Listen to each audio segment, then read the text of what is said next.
Hey guys, welcome back to Sparkman Homestead. Here is this week's meals for you. So we are going to get started with another soup. It seems like I keep starting my videos every single week with soups, but we are definitely in soup season. We're in winter. We are just coming out of that really cold freeze, and we are now on week 5 of the pantry challenge. It has been going pretty smooth because I do it January and February, and I honestly find the first month is pretty easy going because we still have a whole bunch of food and I can just kind of pick and choose what I want. But by February, that's when my meals start getting a little bit like I gotta find some interesting recipes. So the very first recipe we're gonna get started with is, it's called the best white bean soup. It was pretty good soup. I don't know if it was the best, but it was definitely pretty good. So I'm gonna share the recipe with you guys. So to get started, what I'm doing is just dicing up all of my vegetables. Now the recipe does call to use a medium-sized onion diced and a celery stalk diced, but I omitted them just because Steven is not a fan of those things. So what I ended up using was 1 large carrot, and I just diced that up nice and small. And then I'm also taking 2 potatoes, just peeling them and just getting them diced into pretty small pieces. I did a small dice on my stuff because I kind of wanted it to cook a lot quicker than, you know, just if it was really big and chunky. So while I'm getting the carrots sauteing, I put a little bit of olive oil into my pot and I'm just having them saute until they're nice and soft. I'm taking 2 jars of my home canned cannelloni beans. Actually, I ended up using white beans in this. I did not use cannelloni. So these are just 2 cans of just regular navy beans that I had canned up. I'm just draining and rinsing them really well, and then I'm gonna set them aside. The recipe says to use 2 28-ounce jars or cans of beans. You can use cannelloni beans or the white beans like I did. I probably didn't end up using enough beans in this, but the recipe still turned out fine. So once you get your stuff all sauteed, so if you're putting your celery in and your onions and everything, you're just going to saute that for about 5 minutes. Once that is done, you're going to come in and add your beans. You also want to add 1 to 2 garlic cloves, diced or pressed. I use my frozen garlic cloves. And then you're also going to put in 1 tablespoon of tomato paste. I just used my pre-frozen tomato paste, just that it's a little hack I do whenever I have extra stuff in the jar. I just flatten it out and freeze it, and then I have tomato paste and I'm not wasting any. It's definitely good for 0 food waste. Now the other cool thing that I actually was able to do in this recipe, because I didn't use the fresh celery, I actually dehydrate my celery when I have like a whole bunch that is close to going bad, and I just powder it up, and then that way I can put the celery taste into the soups or whatever I'm making without the texture, because Steven, his issue isn't the taste of the celery, he just doesn't like the texture. That's the same with the onions, so I can get away with using granulated onions and stuff too, because again, the texture thing. I added a little bit of celery powder, and I also added a little bit of granulated onions. I added half a teaspoon of a smoked paprika. You don't need to, it says it's optional. Half a teaspoon of salt and a little bit of black pepper just to taste. I also came in and added up those chopped potatoes that we had, and then 1 sprig of fresh rosemary. The other thing that the recipe suggests to do, it does say it's optional, but I definitely wanted to do it to get some greens in there, is I added 1 cup of frozen spinach. I actually just added the whole bag, which I think they're 10-ounce bags. The recipe actually has a note that it is perfectly fine to add the whole 10-ounce bag. The recipe also calls for 1/3 cup of white wine. I didn't have any white wine, so what I chose to do was take a 1/4 cup of white wine vinegar and then a 1/4 cup of water, and I just mixed that together and I used that, and that works perfect in replacement. And then I also came in and added 2 cups of a vegetable broth. You can also use hot water in this if you would like, and then just some salt again just to taste, because my vegetable broth doesn't have any salt in it. Found that my soup was really thick because I guess the beans were getting kind of mushy in it. So what I ended up doing was coming in, I had a little extra chicken broth in my fridge, so I just probably added about a 1/2 cup more chicken broth to this. So you want to let this cook for about 15 minutes until the potatoes are tender. It took almost probably 45 minutes for these potatoes to get tender. For some reason, it just was not cooking through. After the 45 minutes, just take it off. It says you can add a little bit more salt to it if you need to. We chose to take a little bit of Parmesan cheese and just grate it over top. And this meal just kind of hit the spot. It was a nice cold night, and it was just a really good, hearty, with a lot of good ingredient soup. For the next meal, we're going to do something a little not as healthy. Because we had such a good, healthy, hearty soup the night before, I was craving burgers. We actually watched this thing on YouTube where they were reviewing the best fast food joint burger in all of the US, and it just made us all crave hamburgers. So I decided to make burgers the next night. So what I'm going to do is get started by making my hamburger buns. I've shared this recipe with you guys so many times because it's my go-to recipe. So easy to make these burger buns. I've left the recipe below for you in the video description. To get the burger buns started, what we're going to do is add 2 1/4 teaspoons of an active dry yeast, and we're going to mix that with 1/2 cup of flour and 1 cup of warm water in the bowl of the stand mixer. And you just want to whisk that together. Let it sit until it's foamy. Depending on your yeast, it takes about 10 to 15 minutes.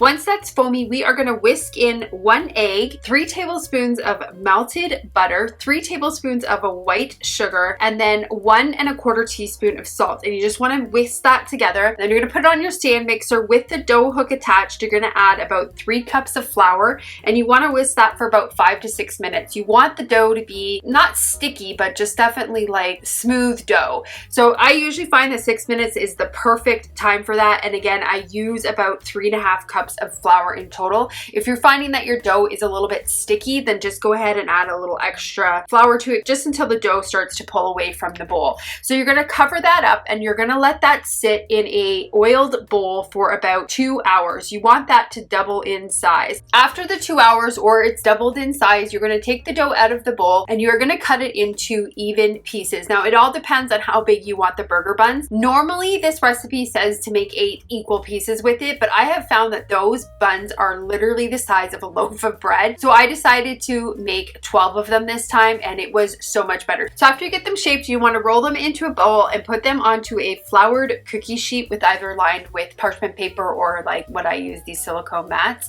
And then you're just going to flatten them down and put a little bit of flour on top of them. Cover it with plastic wrap, and you're going to leave that sit for 1 hour. After that hour, you're going to preheat your oven to 375, and you are going to make an egg wash. So I just take 1 egg, 1 tablespoon, you can use milk or water, whisk it together, and then just cover the top of the buns with that. And the other thing I like to do is just take some sesame seeds and cover the buns with those as well. You're going to cook these for about 15 to 17 minutes depending on your oven. 17 minutes is like the golden time for me. It works perfect at the 17 minutes.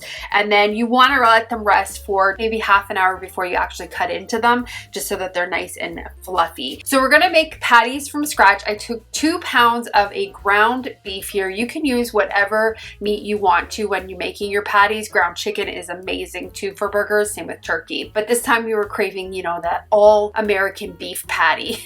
So that's what we're going to make. Now, I make my patties different every single time. It's really whatever I can grab out of the spice cabinet first. So for this particular one, we use some smoked paprika, some garlic powder, some onion powder, some Worcestershire sauce, some garlic, salt, red pepper flakes, some salt, some pepper, and some ground mustard. So we're just going to get that all added into the bowl here. I also like to add 1 egg and then probably about 1/2 cup, maybe 1 cup of breadcrumbs here. These are just my homemade sourdough breadcrumbs. And we're just going to get it all mixed together with our hands. It's a messy job, but I find it's the best way to do it. I have this vintage Tupperware hamburger press, and I love to use it when making hamburgers. So I'm just taking them all. I tend to make more hamburgers than I actually think I'm going to need because we do use quite a bit of leftovers. And also, if I make too many, then I can just freeze them, and then I have pre-made hamburger patties in the freezer. So Steven asked to barbecue this particular night. He was craving a barbecued burger, so that's what he did. After I got them shaped, he took them outside and barbecued them, so unfortunately I don't have footage of that to show you. While he was outside barbecuing the burgers, I decided to get some roasted potatoes started inside. I love this to use home canned potatoes. This is probably one of the main reasons I actually can potatoes is for this particular recipe. So what I do is just take a quart of my potatoes. I just get them rinsed off really, really well, and then just put them onto a baking sheet. And then I add some olive oil or avocado oil, whatever I have at the time. And then I pretty much just mimic whatever I'm making in the burger. So for this particular night, I added some red chili flakes, some smoked paprika, some garlic powder, onion powder, salt, pepper, ground mustard. Just added that all in, added a little bit of salt and pepper, and then I put a couple dabs of butter. I probably used about 1 to 2 tablespoons of butter, and you just want to get it mixed all together. I had my oven preheated at 425, and I I just throw it in. Usually takes about 20 to 25 minutes depending on how many potatoes I have on there. You just want them to be nice and crispy. The other thing that we were kind of craving with our burgers was some fried mushrooms on the side. So I don't have any fresh mushrooms, and I'm really trying to not even go for fresh produce with this pantry challenge. Even though I said it was one of my exceptions, I'm just really trying to see how far I can really stretch. I had some canned mushrooms, so I decided to use those, fried them up in a little bit of olive oil and butter, and they turned out perfect. They weren't the same as like a fresh mushroom, but it definitely works in a pinch. It served its purpose. So the potatoes are all done. I think these ones took about 30 minutes, and I'm just getting my burger all ready. These are the buns. They just turned out so good. Steven added a little bit of cheese to our burgers, and then I added some of my home canned maple onion jam. It's so delicious. I added some candied jalapenos to that, some of my homemade mayo, and then on the side we had those potatoes, and then I decided to have a little bit of pickled beets with mine as well, and it was just such a good meal, and it definitely satisfied our burger craving on this particular night. For the next meal, we're gonna make a sweet treat. I was on Pinterest looking for recipes, and this one popped out, and I thought I need to try this recipe. It is for a chocolate chip oatmeal cookie bar. It looked so delicious, so we're gonna give it a try. To start the recipe off, we wanna preheat our oven to 350 degrees. You want to line an 8x8 metal baking pan with some parchment paper or spray it with nonstick spray. I just used one of my glass 8x8 pans. Actually, I think it was a 9x9 pan. It does state that if you are using glass, then it does take a little bit longer to cook. So just keep that in mind if you are going to be using a glass one. So in a medium bowl, what we're going to do is we are going to whisk together 1 cup of flour, a 1/4 teaspoon of baking powder, a 1/4 teaspoon of ground cinnamon, and a 1/4 teaspoon of salt. Whisk that together and then set that aside. So I took 8 tablespoons of an unsalted butter. Actually, my butter was salted, and I just melted that and let it cool for a little bit. So that's 1 stick of butter. So in another bowl, what you're going to do is take 1 cup of light brown sugar, and it says to lightly pack it, and then you want to stir in that melted butter and just whisk it until it is combined.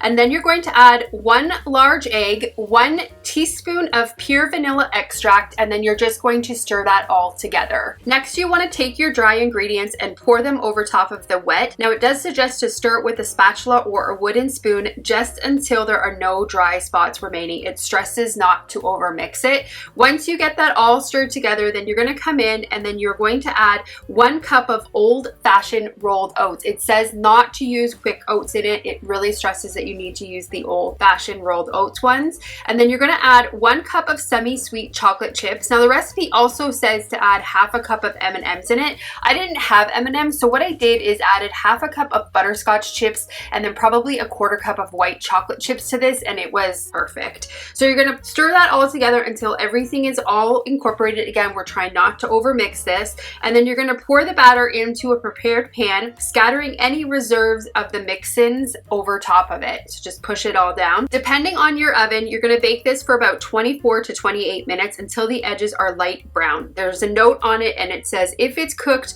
on the lower end of the bake time, these will be very soft and will stay moist for a couple of days. If you plan to serve them the same day when they are baked, bake them at the higher end of the recommended time. It says let them cool in the pan until the bars can be easily removed. Then you want to slice them and serve them. They can store, it says, at room temperature for up to 3 days. These were really delicious. They kind of reminded me of the s'mores granola bar. I think it's Quaker that makes it, but definitely worth a try. For the next meal, I wanted to get some chicken drumsticks used up. We process our own chickens here on our property, and I parked the chickens out, and for some reason we just have a whole bunch of drumsticks in the freezer. So I was happy to find this recipe. It looked pretty good. This is for just a plain oven baked chicken leg. Now you can use chicken legs, or like I did, I just used the drumstick and it worked out perfectly fine. So it calls for 6 chicken legs. To a small bowl, what you're going to do is add 2 teaspoons of paprika, 1.5 teaspoons of salt, 1 teaspoon onion onion powder, 1 teaspoon garlic powder, 1 teaspoon of dried rosemary, and 1 teaspoon of dried parsley flakes, half a teaspoon of ground pepper, half a teaspoon of ground mustard, and then you're just gonna stir that all together and set that bowl aside. You're gonna take your 6 chicken legs. Now I take the skin off of our chicken legs. We are not fans of chicken skin. I know it has a lot of flavor in it, but we're just not fans of it. So I took the skin off and then I put them into a Ziploc baggie. I added 1 tablespoon of olive oil to the baggie and just coated the chicken drumsticks. And then I opened the bag, put in that dry seasoning that we just mixed together, and made sure the drumsticks were good and coated. You want to have your oven preheated to 425, and you're going to put these chicken legs onto a lined baking sheet, so you can line it with parchment paper, or like I just use the silicone baking mat. You want to bake these on the middle rack of the oven for about 40 minutes, turning halfway. While the drumsticks were cooking, I wanted to make a really quick side, so I thought I would make a box of macaroni and cheese. Actually, I made 2 boxes of them, and I spiced it up a little bit. So I was just cooking the pasta. While it was cooking, I was taking a little bit of my pickled jalapenos and just chopping them up into really small pieces. Now that the noodles are cooked, I took probably about 3 tablespoons of butter, and then I added in the packets of the cheese that comes with the macaroni and cheese. I added probably about 1 to 2 tablespoons of milk in there, just stirred that all up, and then I came in and added some garlic powder, probably used about a teaspoon of garlic powder, and then a teaspoon of smoked paprika, and then I added those jalapenos in. I also added a little bit of salt and pepper, and this was so delicious. So delicious. Steven called this fire mac and cheese because those jalapenos, for some reason, that particular batch is just pure fire, like really spicy. But this mac and cheese was like a level up. It was really delicious. So there's the chicken legs coming out of the oven. Just want to make sure that the internal temperature is 165, I believe, with those. And it was just a really good meal. We had the fire mac and cheese on the side, and then some canned corn and canned green beans. And it was just a meal that came together pretty effortlessly. It did take a little bit to cook because the chicken legs took 40 minutes, but honestly, it was just such an easy, quick, delicious meal to make. For the last meal, we are going to do a sheet pan orange chili salmon. I've been doing a really big freezer clean out lately and just trying to find things that are at the bottom of my freezer. That's what the whole pantry challenge is for. So we're gonna do this recipe tonight. It sounded delicious and it was really delicious. I decided that I wanted to have broccoli on the side, so I'm just getting some broccoli defrosted in my microwave while I'm getting everything else prepared. So what we need to do is take 1 orange and we're gonna slice that into thin rounds. Now this recipe originally called for a 1 to 1.5 pound skin on salmon fillet. I just have these fillets from Kroger's, I think it was, that were in my freezer. So we're gonna use the individual fillets. They worked perfectly fine. So you're gonna get them out of the package. I thawed mine during the day, so mine were completely thawed when making this. I'm not sure if you could do it from frozen. You probably could. So just put them onto a lined baking sheet and you're gonna put the oranges underneath the salmon. Then you wanna take a stick of butter and melt it. It does recommend using unsalted. I used salted, again, perfectly fine. And then you're going to add in 3 to 4 tablespoons of honey to that melted butter and then just mix it together. Then you wanna come in and add about 3 to 4 tablespoons of orange juice. It does say juice from half of the orange. So because I had that kind of disaster with the lime chicken I made last week, I was really hesitant to use more than half the orange. So I really stuck to what it said and made sure I didn't put very much in. Then you wanna take the mixture and you're gonna spoon about half of it over top of those fillets. And then you want to come in and put 2 teaspoons of a chili seasoning mix over top of them. I have my own chili seasoning mix, but it was really clumpy, so that's why you see me using this sieve here, just to kind of make sure that it wasn't just clumpy. The recipe actually recommends using a McCormick chili seasoning mix, but I just use my own homemade one here. And then you're going to add about half a teaspoon of salt and then pepper to taste. You want to tent it with some more aluminum foil, and the recipe recommends letting it marinate for 15 minutes, which I did and definitely recommend doing that. I have my oven preheated at 375 degrees. So while I was waiting for that salmon to marinate, I decided that I was going to roast my broccoli up. So I have the broccoli out of my microwave, nice and steamed, and I added probably about a tablespoon of olive oil to that and a tablespoon of butter. And then I'm just going to come in and add some garlic powder to that, some red chili pepper flakes, some salt and some pepper, and I'm just going to mix everything. I realized once I stirred everything together that there wasn't quite enough garlic powder on it. So I came back in and added a little bit more garlic to this. This would definitely taste delicious with some fresh garlic as well. So while that salmon was marinating, I put those in the oven just to kind of get pre-started because I knew they were going to take longer than the salmon to cook. I also had some of these seasoned fries at the bottom of my freezer. I found a whole bunch of half-used fry bags, tater tots, so I'm going to be incorporating those into my next couple of meals because there was a lot of them in there. So just threw those in the air fryer while everything else was cooking in the oven. Had my salmon put in the oven, and you want to bake that for about 15 minutes. After the 15 minutes, take the salmon out of the oven, remove the top foil, and then you're going to take that other butter mixture, like the other half of it, and you're just going to top the salmon with it. You're going to turn your oven onto a high broil and throw those back in for about 5 to 10 minutes. After that, just take them out, let them rest for a minute, and there you go. The salmon is all done. Such delicious, delicious meal. So I also threw the broccoli in under the broiler once the salmon was done, just to kind of firm that up a little bit. Fries were all done, and this meal was just a really, really delicious, refreshing meal. I'm definitely trying to incorporate a lot more fish into my meal lately, especially being that I found a whole bunch of it at the bottom of my freezer that I had no clue I had. So this is the last meal for you guys this week. I hope you guys enjoyed it, and like I always say, I hope it gave you some inspiration for your upcoming meals this week. Thank you guys so much for watching. I really do appreciate it. Have a great day or night whenever you're watching this, and I will see you on the next video. Bye guys.